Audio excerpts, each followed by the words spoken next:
Radio Santa Rosa, informando y evangelizando, te lleva buenas nuevas en tu vida. La Sociedad Dominica de Medios de Comunicación, Sodomco, presenta A Pensar Más con Rosa María Palacios.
Muy buenos días, señoras y señores, bienvenidos a Pensar Más con Rosa María Palacios a través de las emisoras de la Sociedad Dominica de Medios de Comunicación.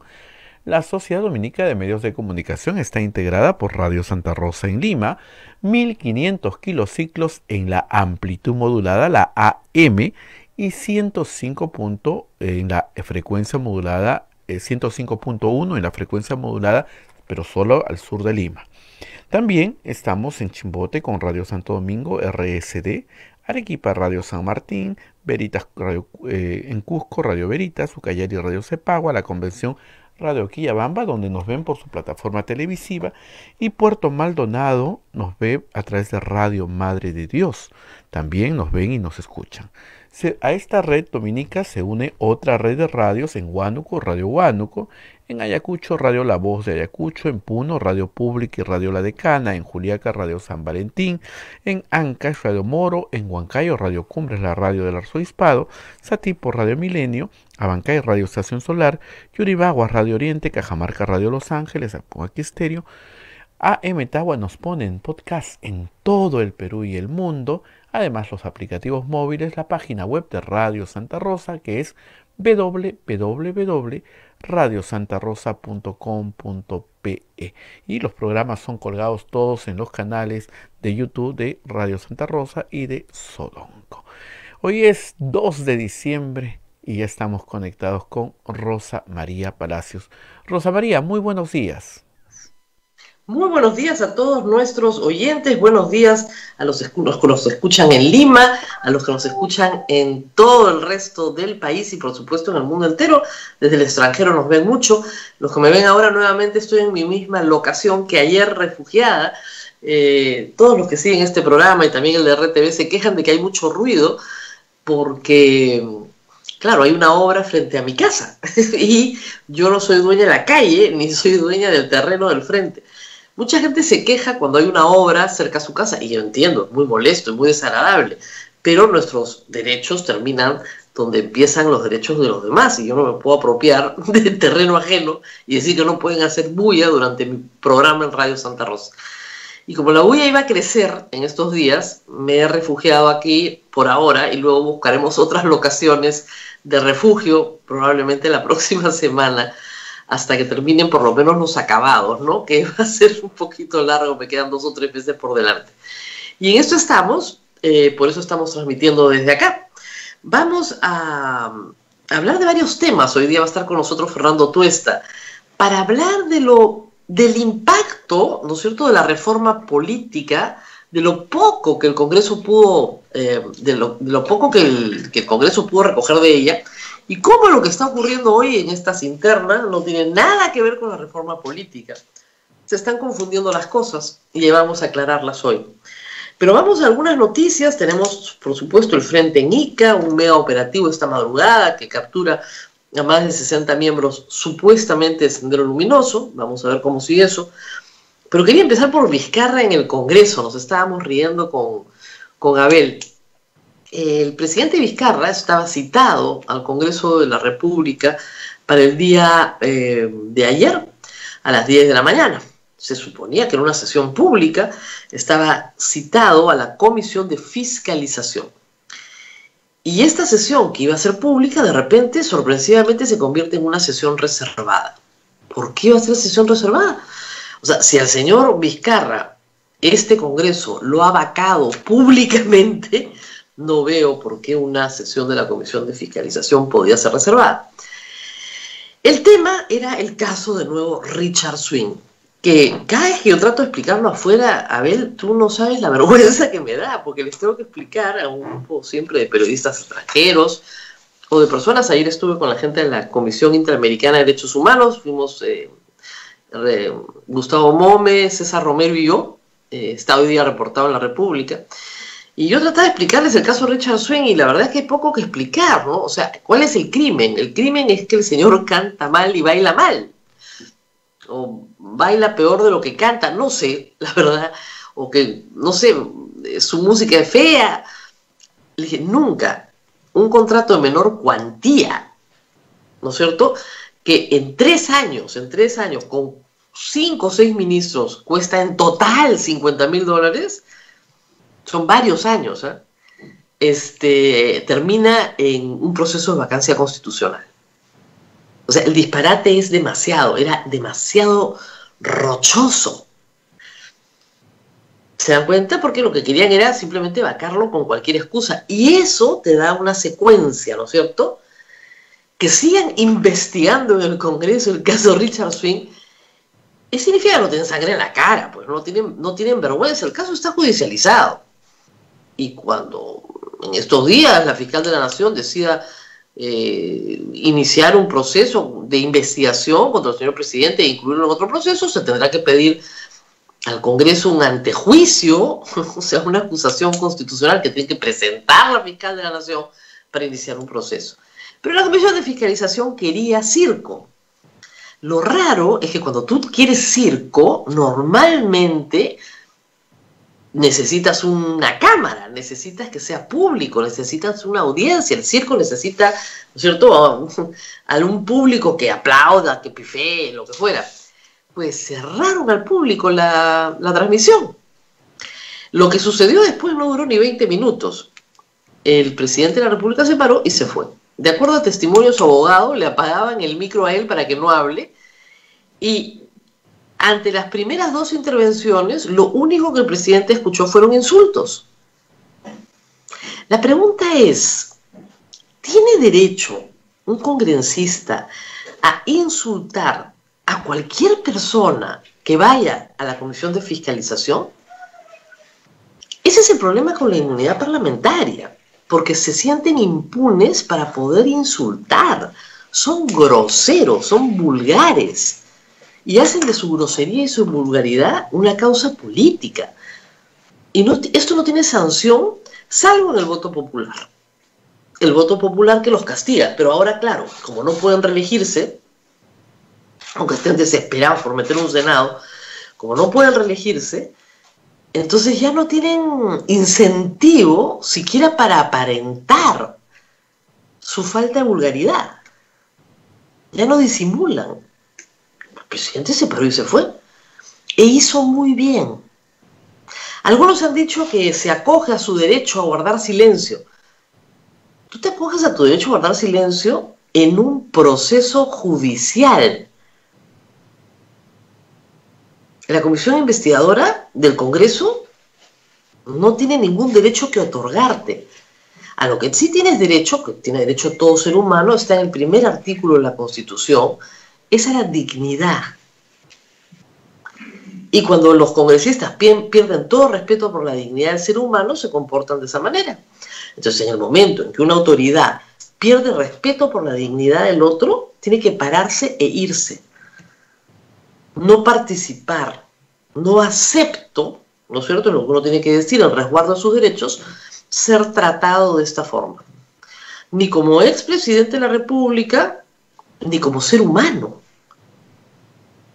Y eso es algo que se está perdiendo en la política peruana. Lo hemos visto, ¿no? Un fiscal que insulta te me dice abogada cachinera y luego sale a victimizarse él. Es una cosa increíble.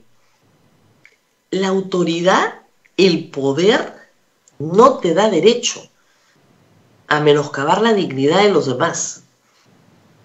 La forma en la que se entiende el poder hoy en el Perú es el abuso que puedes hacer, el potencial abuso que puedes hacer del mismo. El Congreso puede investigar lo que quiera, pero no puede, no puede sustituir a una institución que es la Fiscalía, la que es la titular de la acción penal, en sus investigaciones. Tampoco se puede superponer a ella, porque el Congreso de la República no juzga, no es una entidad de juzgamiento, no juzga a nadie, solo investiga hechos y establece un informe con recomendaciones. En el único momento en que el Congreso se convierte en una entidad de juzgamiento es cuando hace un juicio político, por infracción de la Constitución o por delito común. Creo que el Congreso lo que busca, más o menos, no se asusten por lo que le voy a decir, ¿ya? Creo que lo que busca el Congreso es aplicar el artículo 100 de la Constitución a Martín Vizcarra e inhabilitarlo para el ejercicio de función pública. De esa manera le impide postular el próximo año. Yo sé que para muchos de ustedes eso es una sorpresa, pero si chequean su Constitución, verán que eso es posible. Es decir, un funcionario público que tiene, ¿no es cierto?, el fuero parlamentario que tiene que ser juzgado por infracción de la Constitución en el Congreso o por todo delito cometido en el ejercicio de su función, puede ser destituido, suspendido o inhabilitado para el ejercicio de función pública por el mismo Congreso. Durante el régimen Fujimori y Montesinos hubieron varias inhabilitaciones, no solo la de Alberto Fujimori por 10 años, la de las congresistas Luz Salgado, Marta Chávez por 5 años, ministros que fueron del régimen también, muchos de ellos por 10 años, entonces están inhabilitados para el ejercicio de función pública. Y al estar inhabilitados para el ejercicio de función pública, simplemente los sacas de carrera. ¿Cómo hace este Congreso para que Martín Vizcarra no pueda postular ni este verano ni en el año 2026? Lo inhabilitan. No veo otra posibilidad. Ahora, claro, es un escándalo, ¿no? Pero es probable que Edgar Alarcón y sus secuaces, ¿no es cierto?, estén pensando, un hombre además que, como veíamos ayer con la presidenta del Congreso, había renunciado a la presidencia de la Comisión de Fiscalización y dijeron, no, tiene que seguir el circo. Lo van a inhabilitar. Mil disculpas por adelantarles esto, pero quemarles la película, pero no veo otra intención del Congreso de la República con estos insultos y este ataque que no tenga una intención política. Y la intención política es inhabilitar al presidente. No sé, creo que ¿te he sorprendido, Abel? Pero yo creo que eso viene. Pensaba en eso, Rosa María. Pensaba que no sabía el número del artículo, pero decía... El 99 y el 100. A ver, se los pongo aquí. Lo van a inhabilitar, que a veces cuando uno escucha, cuando hablan estos señores, es un odio terrible, ¿no? No juzgan los hechos, sino botan su bilis. Ayer preguntan qué le decían, ayer le decían cobarde en la comisión, si alguien no escuchó. Sí, nos ha dejado con las palabras en la boca, pues si nos están insultando se tiene que ir. Ayer. Claro, entonces, sí. A ver, les voy a leer los artículos para que ustedes entiendan, ¿no es cierto?, de qué se trata. Porque si no, no me van a entender de qué se trata. Y vamos a explicar. A ver, acá hay varias variables, ¿ok? Un funcionario público tiene cierta categoría protegida. Los altos funcionarios públicos tienen cierta categoría protegida. Esto no es para todos los funcionarios públicos. Ahora vamos a leer la lista de quiénes son estos funcionarios públicos en esta categoría. Y esos funcionarios públicos pueden cometer dos tipos de delitos. Pueden cometer delitos en el ejercicio de su función y durante su función, y pueden cometer delitos antes del ejercicio de su función, ¿no es cierto? Y delitos absolutamente comunes que no tienen relación alguna con la función pública, ¿ok? Si yo, durante el ejercicio de mi función, cometo un peculado, ¿no es cierto? Ese es un delito en el ejercicio de mi función. Pero si 2 años antes de ser ministro estoy borracho y atropello a alguien, ese es un delito que no tiene nada que ver con la función y que no es en el ejercicio, digamos, sino de mi rol como ciudadano. No tengo por qué ser juzgado con esta forma de juzgamiento, ¿ok? Tengan eso en cuenta. No es para cualquier delito, ni es en cualquier tiempo. Entonces, vamos a leer ahorita, les contaré. Por eso es que utilizar el caso Moquegua no sirve para los intereses de los que quieren inhabilitar a Martín Vizcarra. Vamos a leer esto, ¿ok? Artículo 99 y 100, hay que leerlos los dos juntos, ¿ok? Corresponde a la Comisión Permanente acusar ante el Congreso al Presidente de la República, a los representantes a Congreso, es decir, congresistas, a los ministros de Estado, a los miembros del Tribunal Constitucional, a los miembros del Consejo Nacional de la Magistratura, a los vocales de la Corte Suprema, a los fiscales supremos, al defensor del pueblo, al Contralor General, escuchen bien, por infracción a la Constitución y por todo delito. Estos son dos supuestos. Primero, son algunos funcionarios, no todos, por infracción a la Constitución. ¿Qué significa infracción a la Constitución? Por ejemplo, organizar un golpe de Estado. Además de ser sedición, es una infracción a la Constitución. Y por todo delito. Entonces se distinguen dos conductas. Se distingue una infracción a la Constitución, es decir, actúo contrariamente a la Constitución me manda, y delito. ¿Okay? Todo delito. Que cometan en el ejercicio de su función. ¿Ok? Y hasta 5 años después de que hayan cesado en estas. Entonces, hoy Martín Vizcarra tiene este beneficio de 5 años por delitos cometidos en el ejercicio de su función como presidente de la República. Porque si escuchan bien en este artículo, yo no he dicho gobernadores, no están incluidos acá. ¿Ok? Entonces, como presidente de la República, tiene una protección de 5 años, ¿ok? Esta acusación tiene que hacerse en el Congreso por infracción a la Constitución y por todo delito cometido en el ejercicio de su función. Ahora escuchemos el artículo 100. Corresponde al Congreso, sin participación de la Comisión Permanente, suspender o no al funcionario acusado, inhabilitarlo para el ejercicio de la función pública hasta por 10 años o destituirlo de su función sin perjuicio de cualquier otra responsabilidad. Esa otra responsabilidad es responsabilidad penal. El acusado tiene derecho en este trámite a la defensa por sí mismo con asistencia de abogado ante la Comisión Permanente y ante el Pleno del Congreso.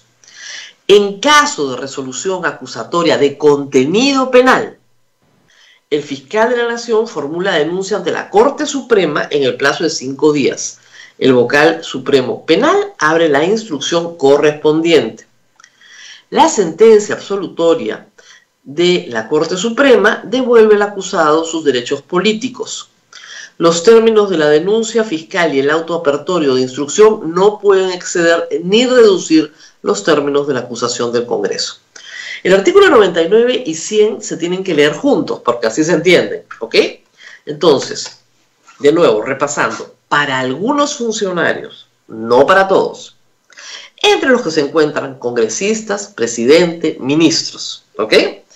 Vocales del TC, vocales de la Corte Suprema. Estos funcionarios tienen una protección especial, pero también tienen un castigo especial. Se les puede suspender, destituir e inhabilitar para el ejercicio de función pública hasta por 10 años. Eso impide a Martín Vizcarra no solamente postular al Congreso, sino postular a la presidencia de la República el año 2026. ¿Por qué sigue entonces la Comisión de Fiscalización interesada en el caso Richard Swayze? Como les dije, oye, eso ya está judicializado. Si le interesa a la fiscal de la Nación, formula denuncia, acusación constitucional ante la Comisión Permanente, si le interesa. ¿Ok? Porque no es el caso de Richard Swayze lo que les interesa. No es la justicia lo que les interesa.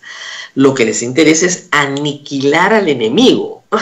Entonces, ¿qué sucede? La Comisión de Fiscalización va a solicitar que por un delito cometido en el ejercicio de su función se le abra una acusación constitucional, que se lleve a la Comisión Permanente, que la Comisión Permanente acuse ante el Congreso y que el Congreso decida inhabilitar al presidente de la República para el ejercicio de función pública sin perjuicio de que el ámbito penal continúe en los términos establecidos por ellos. Ese es el truco. Es decir, no les ha bastado el derrocamiento porque no creyeron que Martín Vizcarra iba a seguir participando en política. Esa no la vieron. Y las fuerzas tienen que reorganizarse. Y ahorita estamos en, bueno, ¿qué hacemos? Lo sacamos de juego. ¿Cómo lo sacamos de juego? Artículo 99 y 100. ¿Se dan cuenta del problema? No es cosa fácil lo que quiere hacer el Congreso, sin embargo, porque la protesta popular va a ser brutal. O sea, ya no entienden que el abuso de poder tiene límites. No les bastan 2 muertos, heridos, violaciones a los derechos humanos. No les basta un presidente que duró 5 días. No les basta. No les basta. No están curados. No están curados. Pueden llorar ahí en los canales de televisión y decir estamos arrepentidos, nunca pensamos. Sí, pero todo eso es mentira. Acá viene de nuevo. Exactamente lo que va a seguir es esto. Y yo lamento que mis colegas estén ocupados en tantas cosas y no en esta. Lo que se viene es la inhabilitación de Vizcarra para el ejercicio de toda función pública. Pena que no ha tenido Alan García, pena que no ha tenido Keiko Fujimori, pena que no ha tenido, porque fue congresista, ustedes recordarán, hasta el 2011, pena que no ha tenido Ollanta Humala, pena que no ha tenido ni siquiera Alejandro Toledo. ¿Ok? Pero, ni tampoco Pedro Pablo Kuczynski. Ninguno de los expresidentes recientes. El último que tuvo esa sanción fue Alberto Fujimori. Inhabilitación para el ejercicio de toda función pública por 10 años que venció en el año 2010. En este momento, si Fujimori quiere postular al Congreso, puede hacerlo, no hay ningún problema.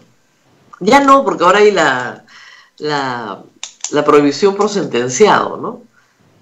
Pero en general, si fuera procesado, sí podría postular. Pero está sentenciado, ya no puede. Pero se dan cuenta de lo que se está cocinando en el Congreso, ¿no? O sea, ¿por qué el señor Alarcón anuncia que se va? Porque, claro, ya misión cumplida, igual que Humberto Acuña. Humberto Acuña repartió el presupuesto público, ya hermanitos, ya me puedo ir a mi casa porque ya estoy condenado. O sea, Humberto Acuña no está ahí por la plata, ¿no? Como ustedes comprenderán. Está por la plata, por el reparto de la plata del Estado, que es otra cosa. No está por el sueldo, ¿no? Le interesa poco, supongo. El tema aquí es que Alarcón no se va. Y no se va porque dice, no. Esto no ha terminado. Tenemos que inhabilitarlo para el ejercicio de función pública. El presidente Vizcarra está habilitado para postular al Congreso. Nadie pensó cuando se redactó la ley electoral que un expresidente quisiera ser congresista. Pero el problema de la participación de Vizcarra en el Congreso es que la capacidad de arrastre que va a tener es brutal.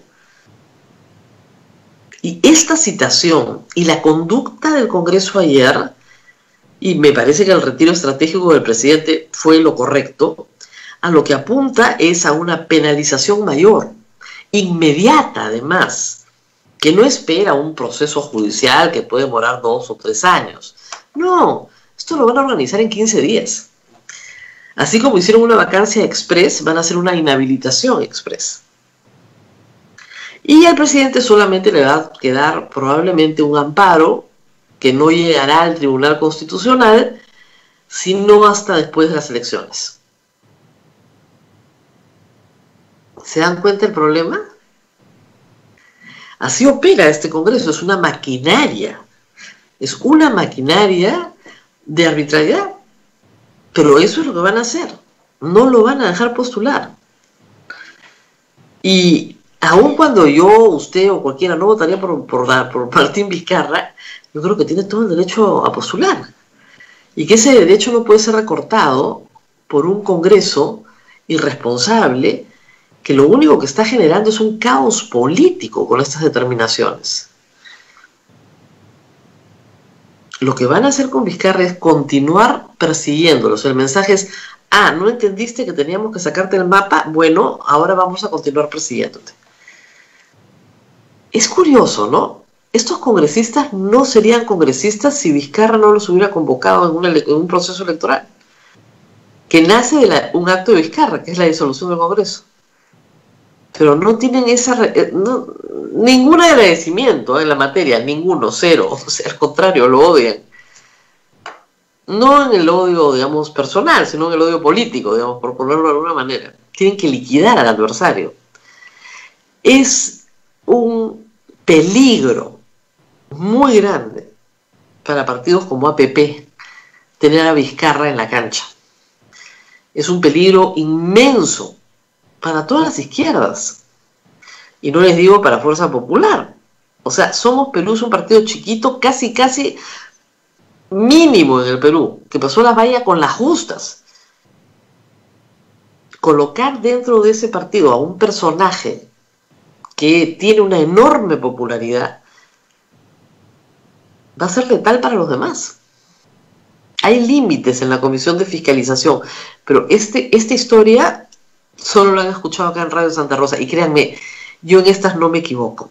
Están detrás de la inhabilitación, no la destitución, porque ya los destituyeron, tampoco de la suspensión, de la inhabilitación para el ejercicio de función pública, utilizando el artículo 100 de la Constitución. Ese es el objetivo hoy del Congreso. A eso están abocados. No todos, obviamente, ¿no? Estamos hablando del grupo conspirador, de los sediciosos. ¿O usted qué cosa cree que hace Merino sentado en su escaño? Alarcón, Chejade, todos los que están en la conspiración, Otto Wibovich, o sea, todos son sediciosos. O sea, ¿ustedes creen que un sedicioso que le sale mal un golpe y que no recibe ninguna reprimenda por hacer un golpe se va a quedar quieto? No se van a quedar quietos, no van a parar. Me da pena contarles estas cosas porque yo sé que quieren que los anime un poco, pero no queda más remedio que decirles lo que va a pasar, porque eso es lo que va a pasar.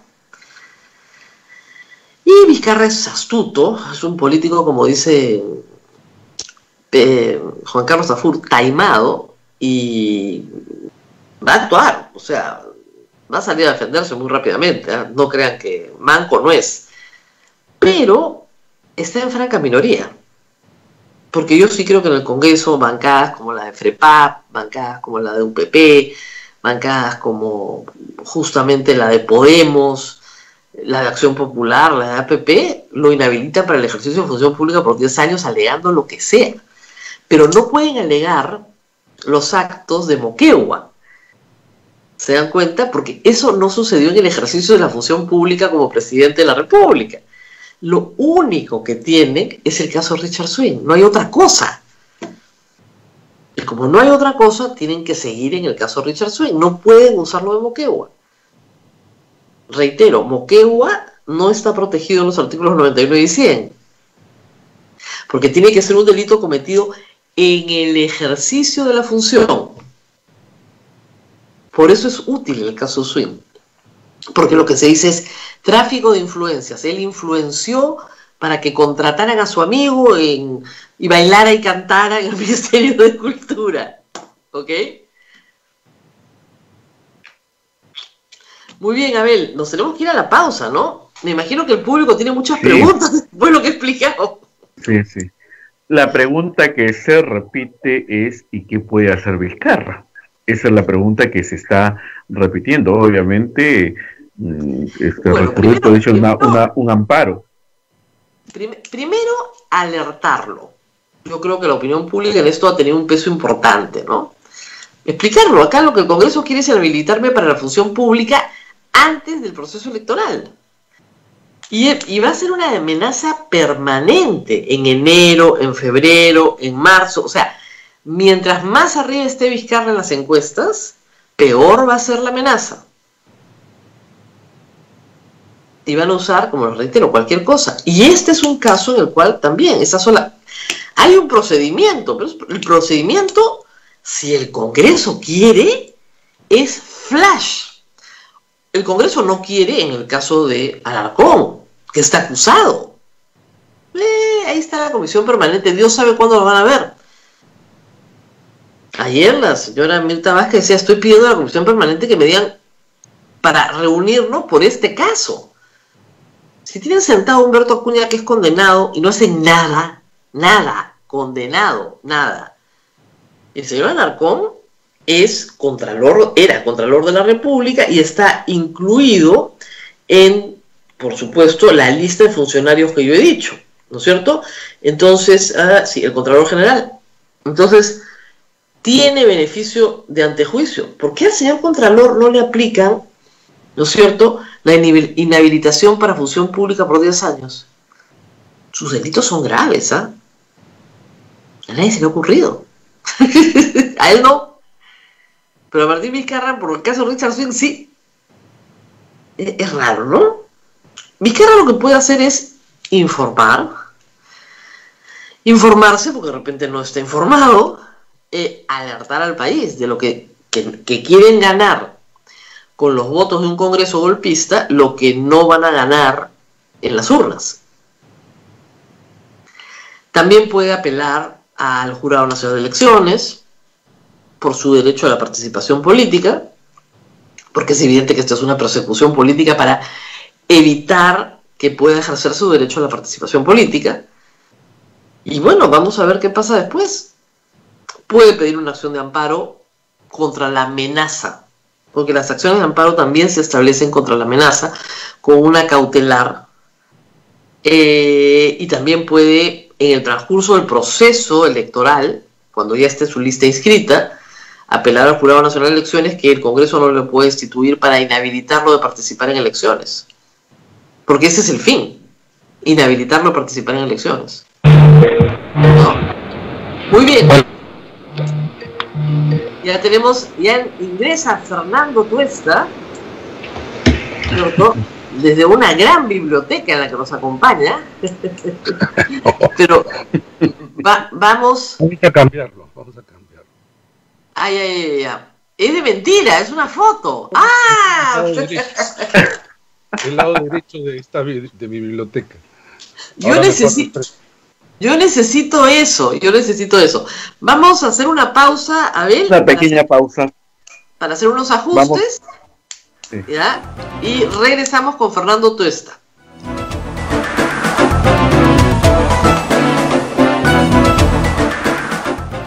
Sodomco, Sociedad Dominica de Medios de Comunicación. Antes, para hacer su tarea, María tenía que recorrer un largo camino hasta la biblioteca más cercana. Ahora que tiene HughesNet, el internet satelital número 1, solo camina a la sala de su casa para tener acceso a la mejor educación. HughesNet te ofrece planes desde 20 megas, Wi-Fi incorporado y más datos para estar siempre conectado. Visita internetsatelital.com.pe y recibe el primer mes gratis. HughesNet, el internet satelital que llega donde otros no llegan. Aplican términos y condiciones. Amigos de Radio Santa Rosa, les debemos anunciar que llega lo que estabas esperando, la gran rifa virtual por el sostenimiento económico de nuestra emisora. Seguimos en nuestra gran cruzada en pro de nuestra querida Radio Santa Rosa, la primera emisora católica del Perú, anunciando que para el próximo viernes 18 de diciembre llega nuestra gran rifa virtual anual con grandes premios. premios en efectivo y electrodomésticos a solo 5 soles el ticket. Puedes adquirirlos depositando en nuestra cuenta BCP 193 22 00 35 30 87 y envías el voucher a nuestro WhatsApp 959 679 662 y listo. A más tickets, más ayuda y más posibilidades de ganar. Radio Santa Rosa, buenas nuevas en tu vida. Sodomco, Sociedad Dominica de Medios de Comunicación.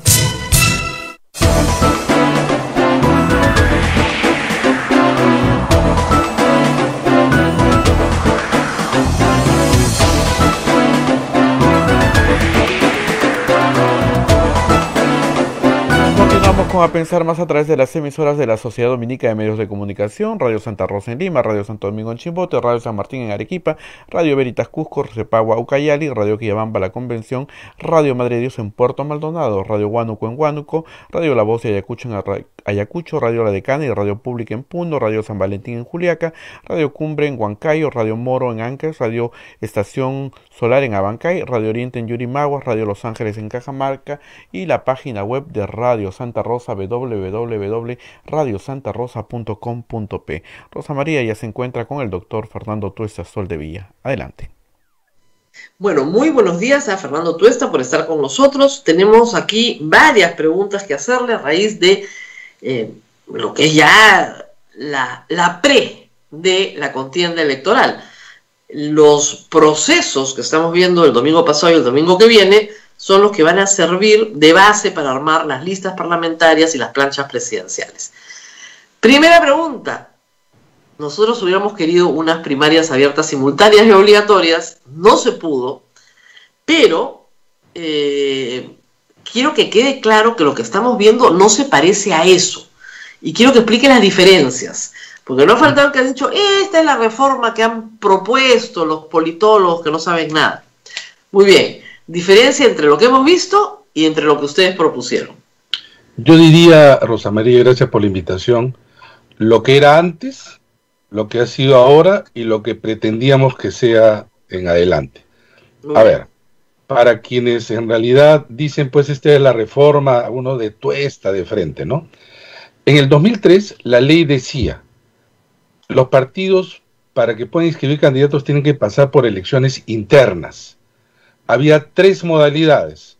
1, con la participación de toda la población. Ya estaba en la ley. 2, solo de militantes. 3, delegados. Desde el 2006 en adelante, la gran mayoría que hacían, delegados. Ya.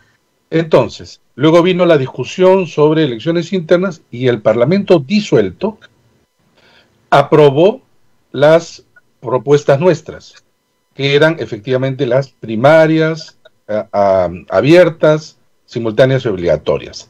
Pero este año, bajo el pretexto, de mi punto de vista, pretexto nada más, de la pandemia, se dijo, no, esta hay que hacerla a partir del 2022 en adelante. Y aprobó, solo para esta elección, esto es lo que estamos viendo. ¿Qué cosa es lo que estamos viendo? ¿Cuál es el modelo? El modelo es que solo votan los militantes. Parece incluso hasta razonable, diría la gente. Solo los militantes. 2, hay 2 formas. Directas, vale decir que los que votaban este domingo elegían directamente a su candidato presidencial y parlamento, o por delegados. Elegía delegados que este domingo se van a reunir para elegir a presidente y lista congresal. ¿Por qué decimos que no se parece y por qué esto sigue siendo lo mismo que antes, solo que mejor organizado? Uno, porque efectivamente por primera vez en la historia la OMPE organiza el proceso. Entonces, coloca a nivel nacional locales y mesas de los 24 partidos. 2. ¿Quiénes tienen el padrón? ¿Quiénes han elaborado el padrón? Los propios partidos. que se los han entregado para que los depuren el RENIEC, y eso es lo que ha valido. Es decir, el número de militantes que tiene cada partido, ahí hay listas, es lo que ellos dicen que tienen. Gracias. 3, y este es muy importante. Ahora bien, se lo entregan entonces, y sobre eso la OMPE hace una, a través, con RENIEC, por supuesto con intervención previa de RENIEC, para la organización de las mesas y los locales. Entonces, pero claro, como supuestamente es más o menos un poco más de 1.600.000 por todo el Perú, ese es un costo enorme para nosotros, los ciudadanos. Habíamos propuesto, y de alguna manera se discutió previamente antes, que si es solo de militantes le podía hacer a través del voto electrónico no presencial. Sin embargo, el Congreso lo aprobó tarde, ya no había tiempo para las auditorías necesarias. Eso hubiera costado más o menos la quinta parte de lo que nos está costando ahora a todos los peruanos. Ahora bien, otra regla que se hizo, o sea, había 2 métodos. 7 partidos dijeron, vamos a elegirlos directamente, y 17 por delegados. Así es. Ahora bien, sin embargo, como el partido hace su reglamento sobre la base del marco que había aprobado este Congreso, resulta ser entonces que en la inscripción de candidaturas, ahora el partido podía 1, y solamente lo hicieron 2 partidos, el APRA y Acción Popular. El precandidato, tú, yo, cualquiera que éramos precandidatos, nos inscribiéramos individualmente. Pero se permitió por lista. Y esto que parece una cuestión procedimental, sin mucha importancia, es la clave. Porque para nosotros esa era la diferencia. ¿Por qué? Porque, por ejemplo, en el partido Morado, que presentó 2 listas de candidatos, si era individual, tú votabas, por ejemplo, por el partido Morado y tenías que escoger un candidato. Ya. Rosa María Palacios, yo marco Rosa María Palacios, ¿no? Y de repente otra persona marca el que está en la lista, pero está con el número 3. Es decir, el voto preferencial llevado a la lista. Ajá. Una vez terminado esto, tú agarrabas y decías, ¿quiénes tienen los 34 más altas votaciones? ¿No? Y sacabas de los 60 que se presentaban, los 34, esa lista se escribía. Claro. Es selección directa. ¿Por qué eso? Porque a diferencia del voto preferencial, que es entre partidos, pero en realidad luchas internamente, ahora se supone que no es así. ¿Y qué ventaja hay sobre lo de las listas? Que ahora se presentan 2 listas cerradas. La lista que gana, que tiene 34, es la que se inscribe, y los 34 que pierden, ni uno entra. Claro. Entonces la idea era, no se trataba de que una facción del partido aplaste a la otra, sino que justamente el propio militante pueda escoger. Eso es uno. Y lo otro, cuando en otros partidos, cuando el enfrentamiento es más o menos parejo, lo que hacen es negociar y te arman una lista única. Pero el problema es que allí tampoco tú tienes nada que escoger, porque te dan la lista única. Eso ha ocurrido en casi todos los partidos. Así es. Lo peor todavía. Imagínate tú que Julio Guzmán, no imagínate, ganó la candidatura presidencial, pero hubiera ganado la otra lista, que no era la de él, la de congresistas. O sea, él hubiera tenido, el líder del partido, imagínate que hubiera ganado la elección, hubiera tenido una composición de Congreso, parte de su bancada que estaban en contra de él, porque así iba a ser la competencia. Claro. Y lo otro, la de delegados. ¿Qué es esto de delegados? Resulta que venían a votar los militantes de los partidos y le decía, bueno, esta es la lista de Lima, que es 34. Ah, pero ustedes van a tener que votar delegados. ¿Quiénes son los delegados? Ah, son estos. Ya, ¿y qué van a hacer? Tampoco hacían muchas preguntas, ¿no? Pero ¿qué van a hacer estos delegados? Van a elegir a los candidatos presidencial y parlamentario de la próxima semana. Primera pregunta. ¿Esos delegados qué potestad tienen? ¿Tienen mandato operativo o no? Algunos dirían sí o no, depende del reglamento. Para explicarlos a los oyentes. el partido X tenía una lista del 1 al 34. Resulta que se reúnen los delegados de Lima y dicen, bueno, nosotros lo único que hacemos es ratificar. Ya, ratificar. En algunos reglamentos sería ratificar, pero si es ratificar, ¿para qué ser delegados? Lo hubieras hecho directo. Claro. No, más es un gasto para el erario público que otra cosa. Ya, supongamos que digas, no, los delegados en realidad tienen libertad de hacer cualquier cosa. Entonces, si tú, Rosa María, estás en el puesto 1, podías aparecer con el puesto 7. Y ahí venían los arreglos que en realidad eso siempre es lo que se hizo en el Perú. Claro. La diferencia además, y por eso te digo la diferencia que ahora lo organiza la OMPE, que al organizar la OMPE y tener un padrón, desnuda la debilidad de los partidos. ¿Qué quiere decir? Que sumados todos los que participaron, están llegando al 7%. 7% de los militantes de todos los partidos nos está costando millones. Ahora, ahorita vamos a la participación, quería parar ahí para terminar con el tema de los delegados. La elección por delegados antigua, digamos, a la que me refiero, tenía cierta lógica porque tú dices, no puede viajar, no puede votar todo el Perú, sobre todo si el partido tiene 300.000 militantes, entonces los militantes eligen a sus delegados y sus delegados van a una gran asamblea nacional y en la asamblea nacional votan, ¿no es cierto? Que tiene cierta lógica, ¿no? Entonces llegan los delegados de Ica, los delegados de Ancash, entonces los delegados de Ica se reúnen y arman la lista de Ica. Los delegados de Ancash se arman la lista y luego todos participan en la lista nacional para elegir a presidente. Y tiene lógica, así ha funcionado el APRA siempre. El problema... Rosa María, no. ¿No? No, ¿sabes por qué? Uno, porque en realidad lo que tú dices es en teoría y en realidad en la norma. Los delegados salían de elecciones internas. Nunca nadie vio ninguna elección interna. Nunca. Nadie. Nada. Era el más fuerte. ¿Sabes lo que se presentaba? No, se presentaba el expediente, pues. Claro. Nuestras normas además privilegian el papel, el expediente. El día domingo, 29 de noviembre, nos reunimos y luego de una gran discusión y luego elegimos, salieron tales delegados. Pero además, acá viene el otro tema. Lo que tú dices tendría una cierta lógica, pero no es así. Los partidos que han dicho que tienen más de 200.000, bueno, han ido pues 10%. No, ahora vamos a la participación. Ya, pero vamos a la participación, pero digamos, esa lógica que tú dices tampoco se da ahora, porque, ¿sabes tú que la última vez que se realizó de la forma como tú estás indicando es el 26 de enero? ¿Sabes qué? Hubo partidos en donde había 3 supuestos delegados, elegían todo. Y el máximo era 80. Claro. Y el número en realidad se reduce. ¿Y quiénes eran? Es allí donde la dirección del partido, los dueños, se encargaban de hacer absolutamente todo. Así, absolutamente claro. Todo. Ahora se ha desnudado, para empezar, el número de miembros de un partido, ¿no? A eso iba.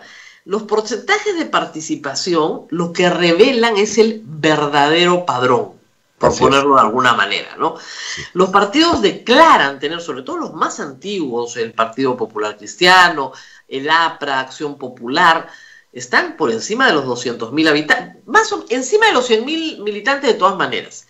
Pero sus porcentajes de participación en algunos casos no han llegado ni al 1%. Así es. Lo cual implica que tienen que presentar nuevos padrones en algún momento. Bueno, acá viene entonces la gracia, que es la siguiente.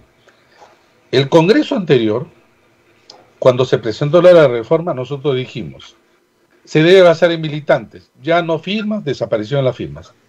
¿Cuál es el número?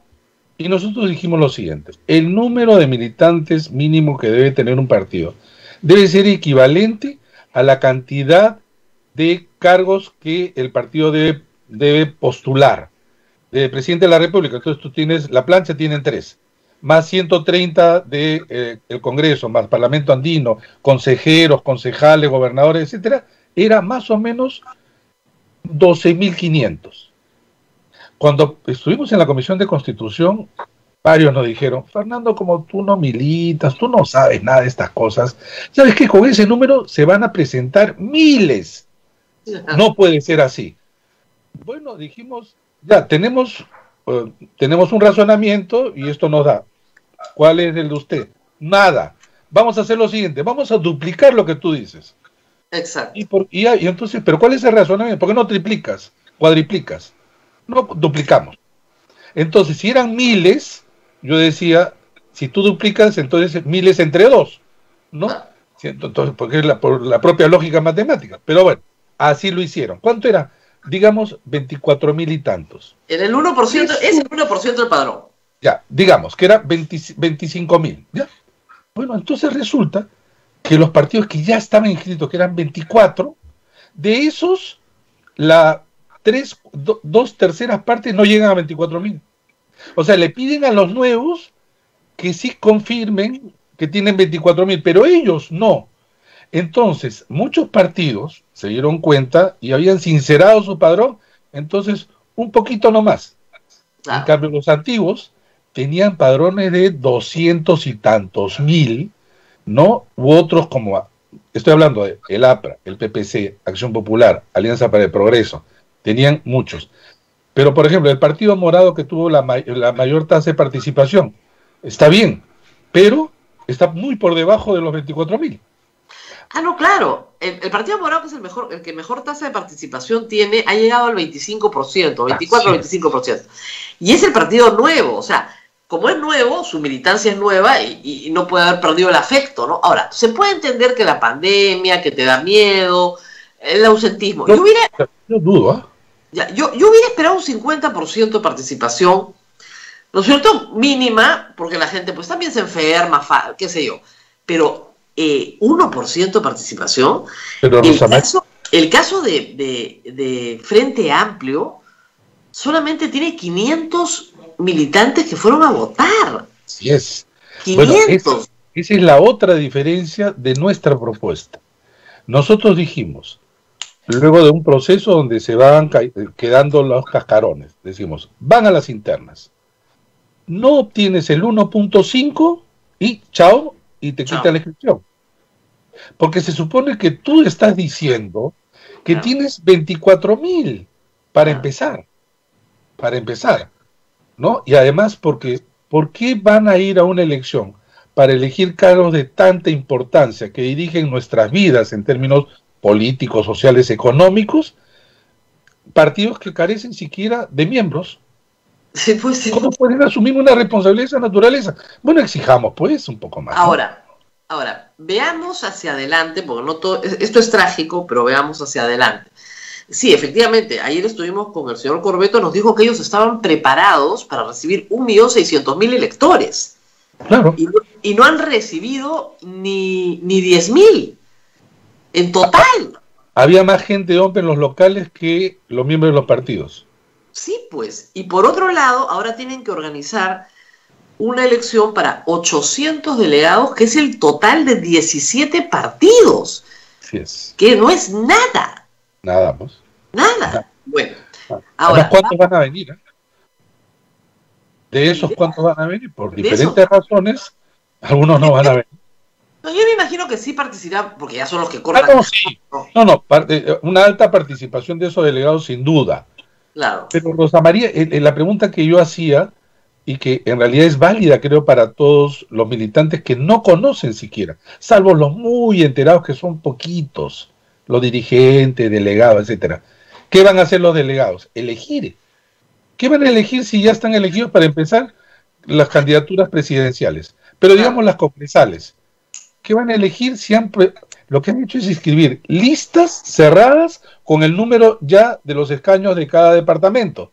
Claro. Lo único que podrían hacer es ratificar o cambiar el orden. Claro, nada más.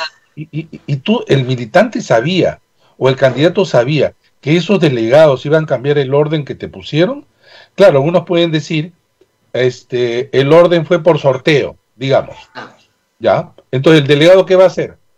¿Cuál es el criterio? Dice el criterio de los sabios del partido, ¿no? Y ese es un problema.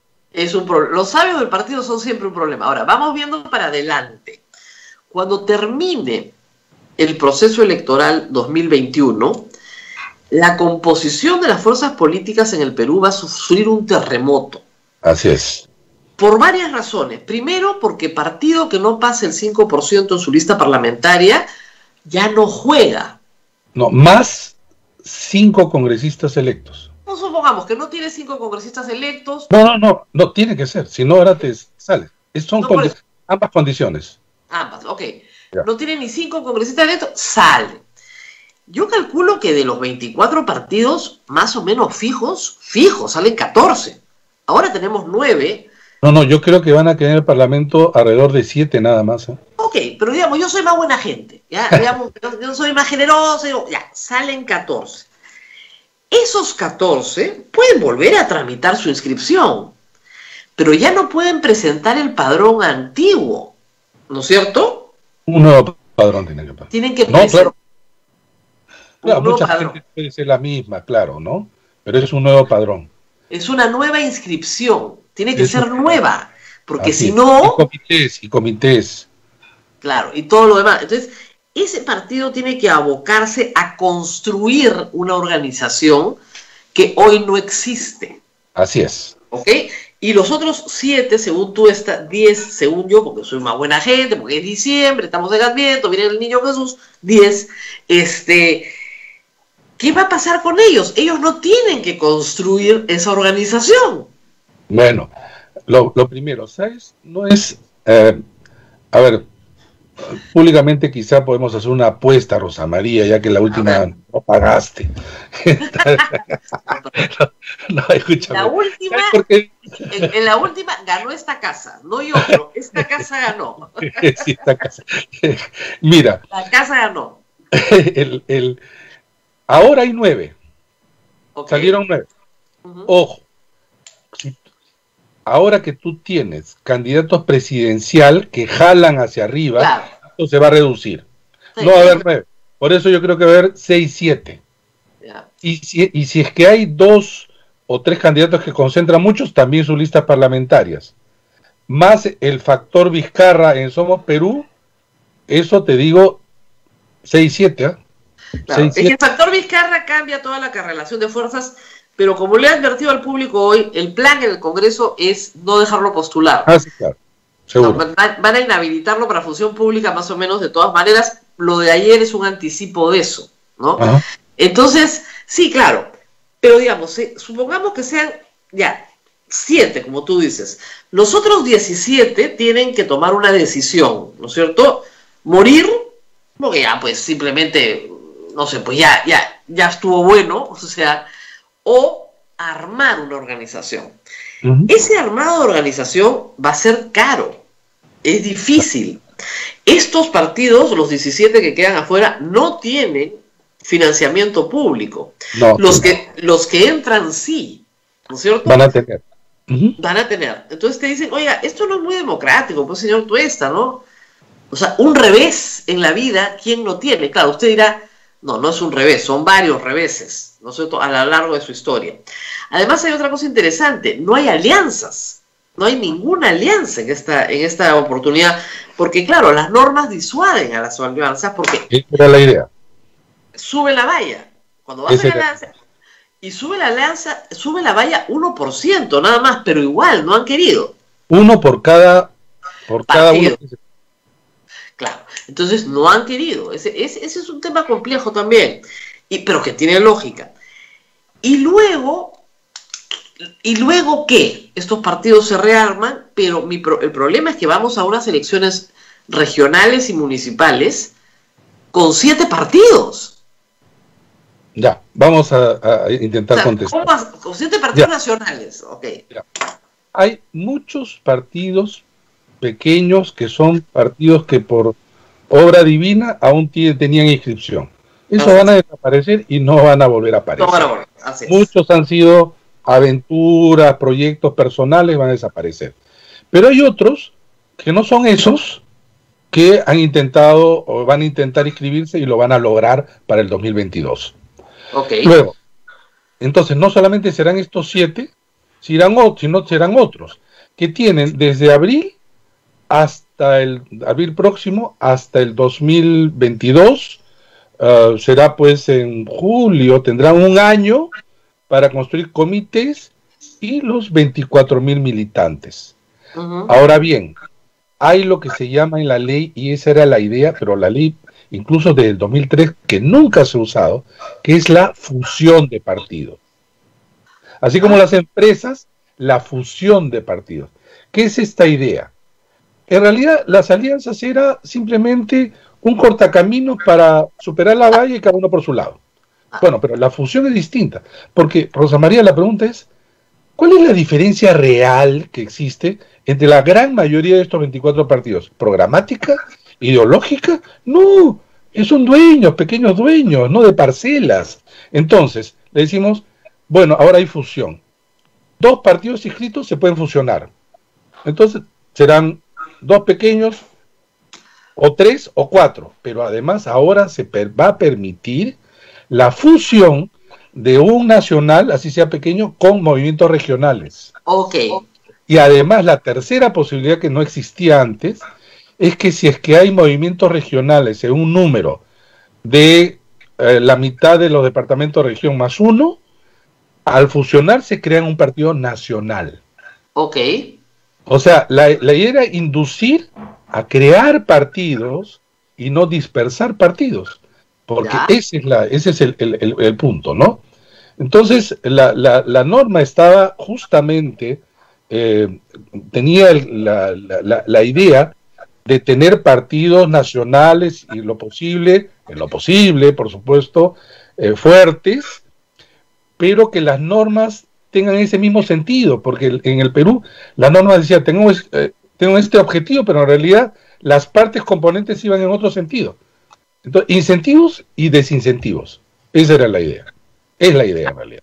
Ojalá que funcionen, porque por el momento no parece haber mucho interés, justamente porque estamos en un proceso electoral y aventureros siempre van a haber, o sea, eso es inevitable. Claro. Pero esto, digamos, de la conformación de grandes partidos, obliga a una enorme democracia interna. Claro. ¿Usted cree que de todas maneras para las elecciones regionales vamos a tener y municipales vamos a tener las PASO? Bueno, eso dice la ley, pero los partidos no quieren. Ahora, ¿tú te imaginas que para las PASO solo se elegiría el candidato para gobernador y el candidato para alcalde? Así es. Entonces, vamos a suponer, no sé, pues ahí tú vives en Miraflores. En Miraflores hay un partido de tus simpatías, X partido, que se presentan 3 candidatos a alcalde distrital. Entonces tú vas a poder escoger de esos 3 de ese partido cuál es el candidato, y el que tenga más votos será el candidato de ese partido. Y así sucesivamente. Cuando a la gente los involucras en una decisión, por más que ahora que digan no, por qué, etcétera, el nivel para empezar de legitimidad es totalmente distinto. Porque de ahí, y es una suerte de preelección, y vas midiendo también quiénes tienen fuerza. Entonces, por ejemplo, imagínate, si un candidato de un partido tiene una votación muy alta, probablemente es camino hacia la alcaldía de Lima, digamos, es importante. Eso es lo que sucede en los países donde hay PASO. Pero ¿no? el problema es el siguiente. En Argentina, por ejemplo, donde hay PASO, se desnaturaliza porque se presentan listas cerradas. O sea, claro, eso es lo que nosotros intentamos evitar. Claro, entonces, pero acá va a ser inevitable que muchos digan, ya, nuestro candidato para Miraflores es el señor Tuesta, nadie más. Es probable. Entonces, es probable. No hay nada que escoger. Ya, es probable que en algunos sitios exista un solo candidato porque de repente en ese partido pues es el único candidato potente. Posible. También es cierto, por ejemplo, dicen, no hay competencia en la mayoría de los partidos a nivel presidencial. No, pero hay que tener cuidado. Por ejemplo, si uno es miembro de Fuerza Popular y la candidata o la precandidata es Keiko Fujimori, ¿yo para qué voy a competir si voy a perder? Claro. Además, en una elección limpia. Claro. Yo invertir dinero, plata, etcétera, en competir, no. Pero si eres un partido donde hay más o menos fuerzas equilibradas, compites, claro. ¿No? Compites. Entonces, claro, para nosotros la PASO era perfecta, es perfecta para la elección en el Parlamento. Claro. En el Parlamento. Esa es la mejor. Pero, es la mejor, pero igual ya lo que hace es involucrar a la gente. El partido necesita entonces probarse y crecer. Ahora, lo que critican las PASO argentinas dicen que es una encuesta muy cara. O sea, que finalmente termina siendo una encuesta muy cara. No refleja necesariamente el resultado final, pero digamos, en las PASO de Argentina, efectivamente Macri perdió en las PASO y perdió en la nacional. Por menos diferencia, porque mejoró mucho su desempeño. Pero sí es verdad que es una gran encuesta, al final de cuentas. Pero es una encuesta con un periodo bastante importante. Es decir, yo estaba en las PASO argentinas y uruguayas, y entre la PASO y la elección había muchos meses. Sí. Nada está predeterminado. En el Perú con mayor razón todavía. Entonces, en realidad, tú sabes que puedes estar primero durante meses y en la última semana te ganan, ¿no? Claro. Entonces, pero como dicen en el Perú, un día eres presidente y al día siguiente estás sacando tus maletas, o sea... Pero además le dices le está diciendo al ciudadano, oigan, ustedes que están tan distantes y luego critican, ahora tienen la oportunidad de participar, tienen la oportunidad de seguir con mayor detenimiento. Los partidos no es que arrinconados y en la oscuridad están confeccionando sus listas. Esta es una posibilidad participativa. Esto no es la llave de oro que transforma de la noche a la mañana los partidos, porque existen otros factores que no tienen nada que ver con la ley. Si no existe gente que se quiere involucrar en política, gente honesta, no van a cambiar, por más ley linda que parezca en laboratorio, ¿no? Vamos con preguntas, a ver, que me imagino que mucha gente debe estar preguntando, porque hay que aprender nuevas reglas y no va a ser fácil ni siquiera para el partido aprenderlas. A ver, no sé si tienes alguna preocupación del público.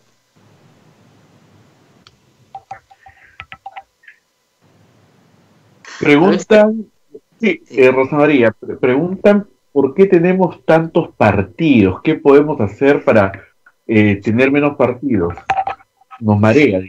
Sí, es que es divertido cuando te preguntan, estaba dando algunas conferencias de fuera, dice, tú arrancas con no tenemos partidos políticos, inmediatamente te dicen, pero si ustedes tienen un montón, ¿no? Sí. Ah, no, sí, claro, 24 membretes, pero no son partidos políticos modernos. Lo que ustedes están viendo no es un partido político moderno. Tenemos que ir a otras realidades para verlos, pero sí es una buena pregunta. Fernando, ¿por qué tenemos 24 no partidos políticos? Porque esto es parte de la ley antigua. Uno que permitía el ingreso de varios partidos, pero en la puerta de entrada era más o menos abierta, ¿no? A lo largo de los años, porque se permitía muchas cosas, pero la puerta de salida de la pérdida de inscripción era cerrada. Por ejemplo, ¿qué se permitía antes? Permitías que si tú no querías, no participabas. Ahora no, pierdes la inscripción.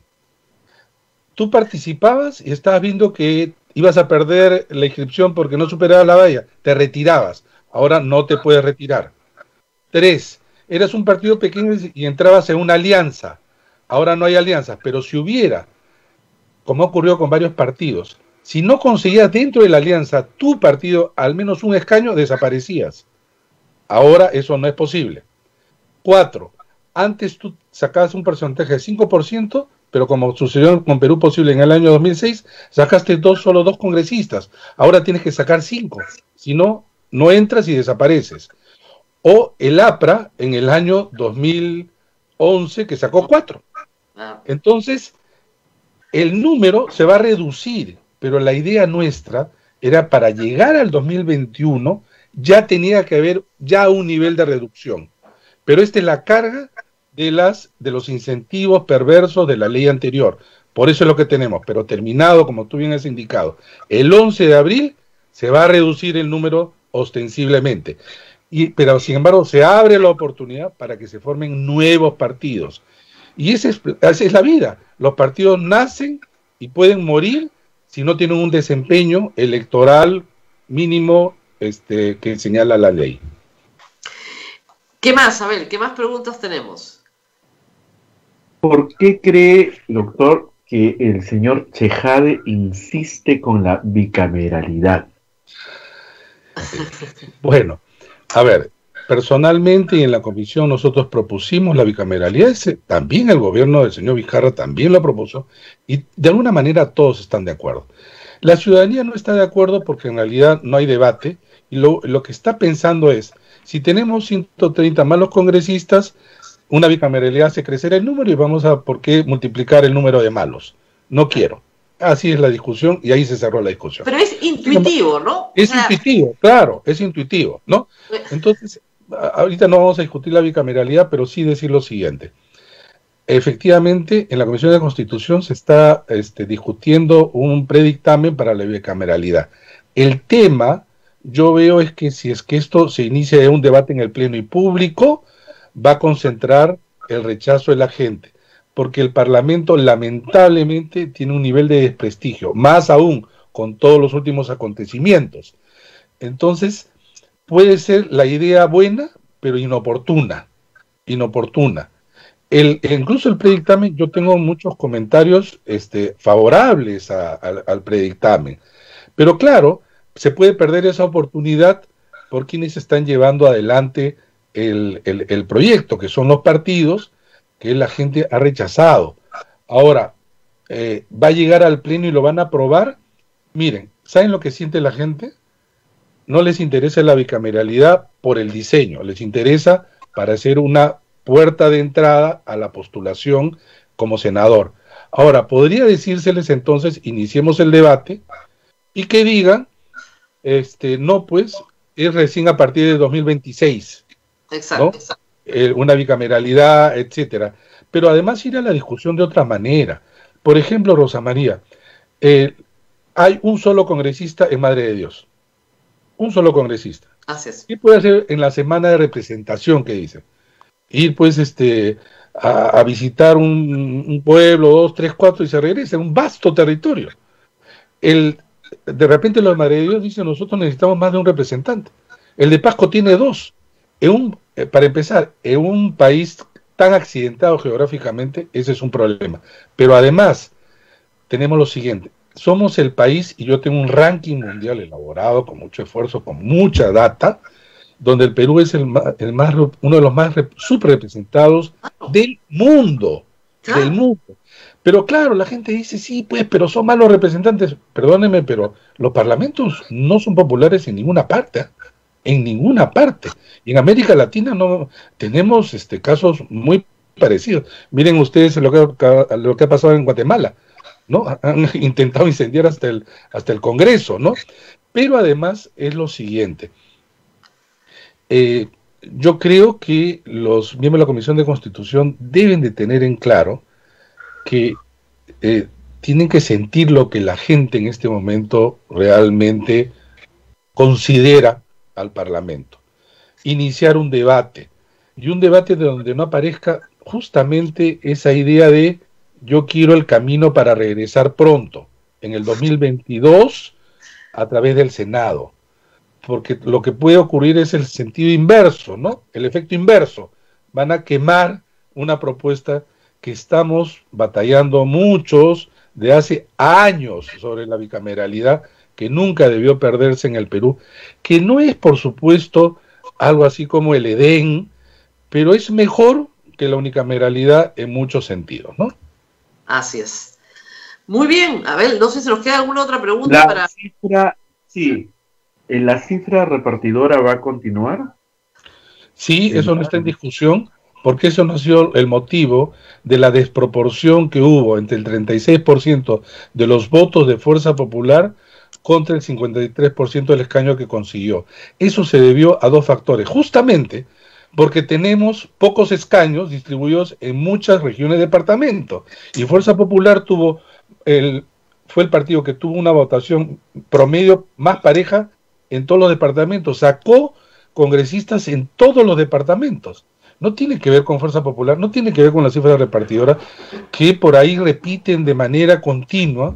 Hemos intentado demostrar que eso no es así, pero además, para los oyentes, esto es una discusión muy técnica, ¿no? La cifra repartidora es una fórmula matemática. Hay otras en el mundo, pero la que más curiosamente es aceptada es esta, la cifra repartidora. Entonces, no volverá, además, yo creo, no va a volver a ocurrir lo que sucedió en el 2016 de esa manera. Pero de todas formas, eso forma parte también del debate de la bicameralidad, de cómo eliges a los diputados, cómo eliges a los senadores, bajo qué método. Claro, lo que sucede, Fernando, es que es verdad que con un porcentaje de ausentismo y de voto nulo y blanco sumado, tú tienes un casi 40% de gente, por lo menos en las elecciones de este año, del 2020, que no juega. Y el 60% restante también tienes que restarle a los partidos que no pasaron la valla. Así es. Entonces, el 100% del Congreso no representa el 100% de los peruanos, pues ese No, es el no. problema. Bueno, pero para empezar, por ejemplo, en promedio en Estados Unidos, el Parlamento norteamericano, el 50% era promedio de ausentes también, ¿no? No, Y claro.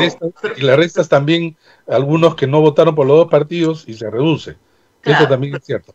Pero es válido tu observación, porque en Estados Unidos sí sienten que sus representantes lo son. Por eso lo reeligen.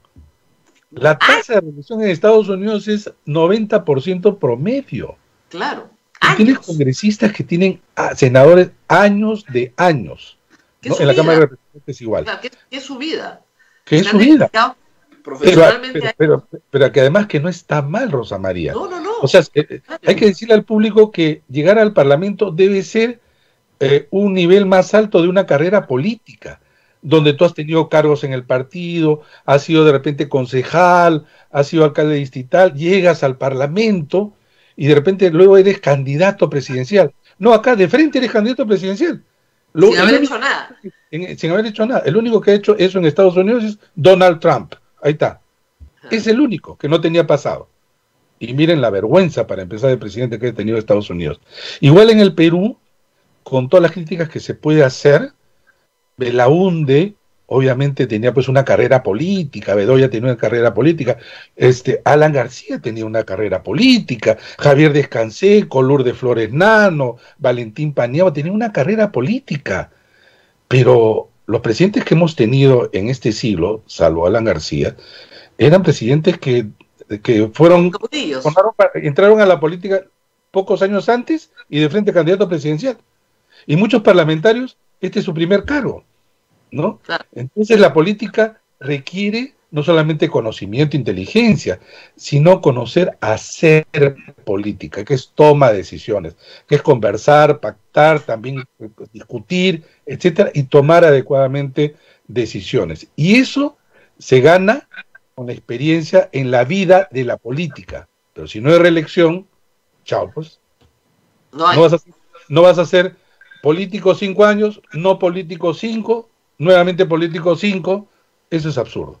Somos el único país, al igual que Costa Rica, que no se permite la reelección parlamentaria, ¿no? Pero claro, como el Parlamento está desprestigiado, todo el mundo aplaude que no exista. Claro, pero el problema, van a ver este Parlamento nuevo, del 2021, van a ser todos nuevos en una aplastante mayoría, y algunos que regresan de parlamentos antiguos.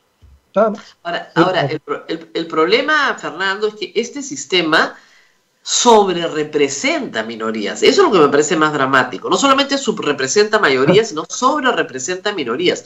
O sea, mira el caso del FREPAP. El FREPAP tiene 15 congresistas, eso es 12% del Congreso. El FREPAP no es 12% del Perú, pero ni remotamente.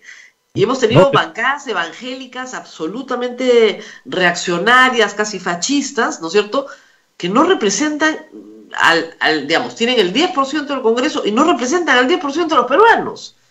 Te doy un elemento a favor de lo que tú dices, Rosa María. De los 9 partidos que están en el Congreso, de los 9, el quien tuvo un porcentaje más alto de votación fue Acción Popular, ¿de acuerdo? ¿Sabes cuánto tuvo? 11%.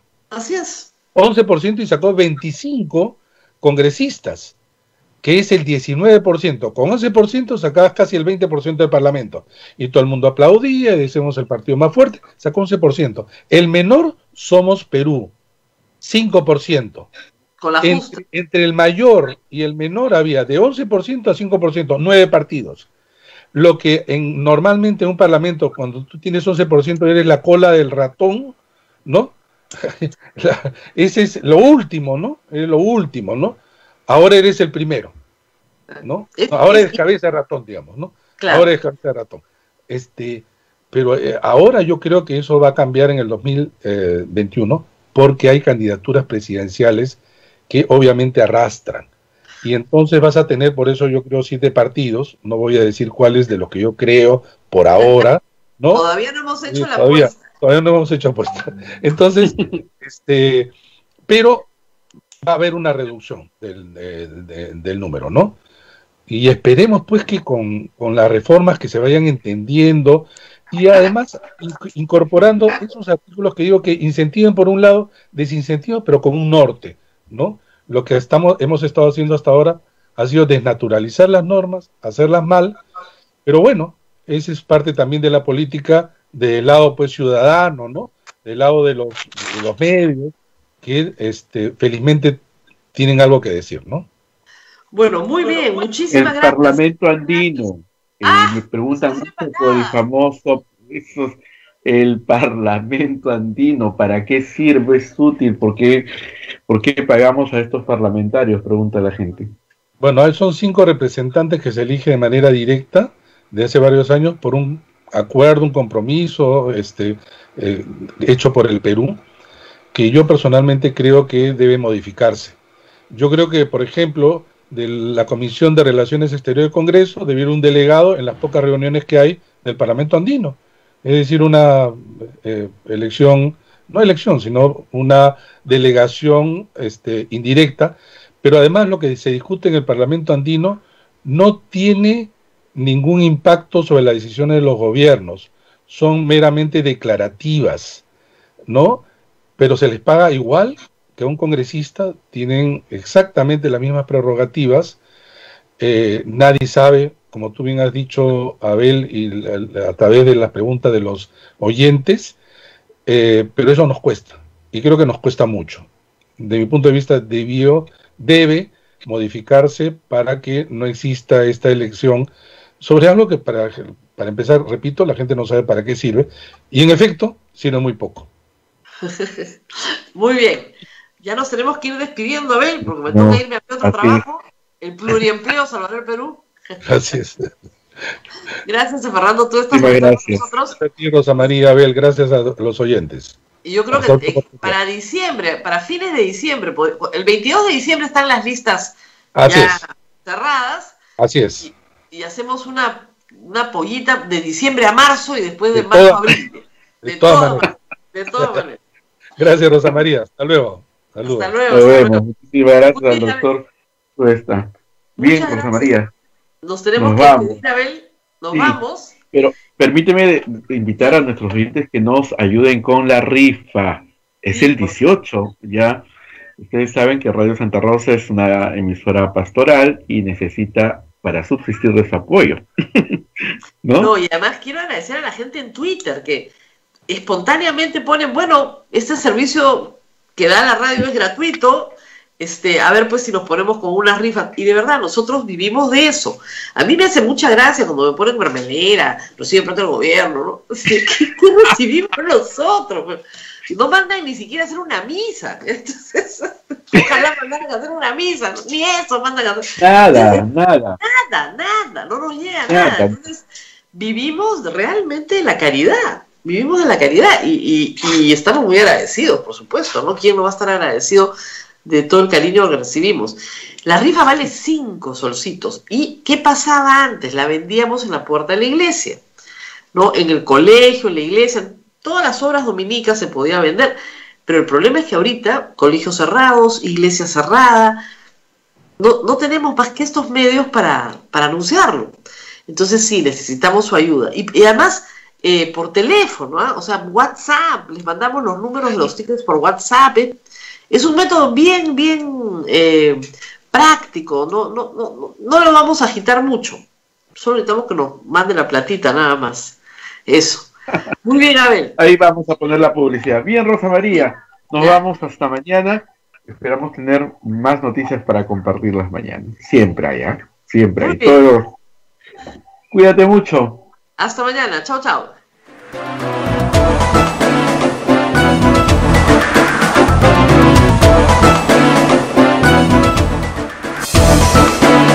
Hasta aquí, A Pensar Más con Rosa María Palacios. Este programa fue producido por la Sociedad Dominica de Medios de Comunicación, Sodomco.